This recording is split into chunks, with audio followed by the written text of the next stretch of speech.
আল্লাহ রাব্বুল আলামিন কিন্তু আমাদেরকে ধরবেন যে আমরা প্রতিনিয়ত মুসলমান হওয়ার জন্য কি চেষ্টাটা আমাদের আছে।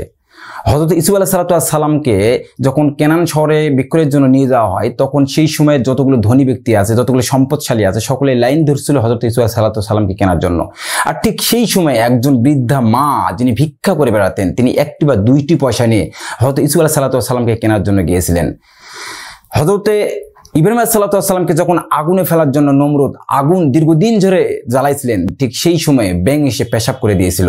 আল্লাহ রাব্বুল আলামিন বলছেন, ওয়ালা তামুতুন্না ইল্লা ওয়া আনতুম মুসলিমুন, তোমরা মরো না যতক্ষণ পর্যন্ত তোমরা মুসলমান না হবা। অর্থাৎ মুসলমান হওয়ার জন্য আমাদের চেষ্টাটা কি থাকে।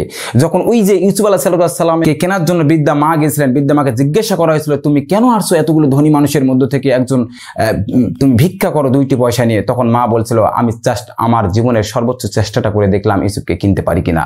ঠিক একইভাবে ব্যাংকে জিজ্ঞাসা করছিলেন হযরত জিবরাইল আলাইহিস সালাম, ব্যাং এত বড় আগুনে তুমি পেশাব করে তোমার লাভ কি? ব্যাং বলছিল, আমি জাস্ট আমার জীবনের সর্বোচ্চ চেষ্টা করলাম যাতে কাল কিয়ামতে আল্লাহর কাছে বলতে পারি, আল্লাহ আমি আমার জীবনের সর্বোচ্চ চেষ্টা করেছি ইব্রাহিম আলাইহিস সালামকে বাঁচানোর জন্য। আমরা মুসলমান হিসেবে কি চেষ্টা আমাদের আছে, এটাই আল্লাহ রাব্বুল আলামিন দেখবেন। আমাদের চিন্তা করা দরকার, ফিকির করা দরকার, আমাদের প্রতিনিয়ত কি চেষ্টা হচ্ছে প্রকৃত মুসলমান হওয়ার জন্য। আল্লাহ রাব্বুল আলামিন আমাদেরকে কবুল করুক।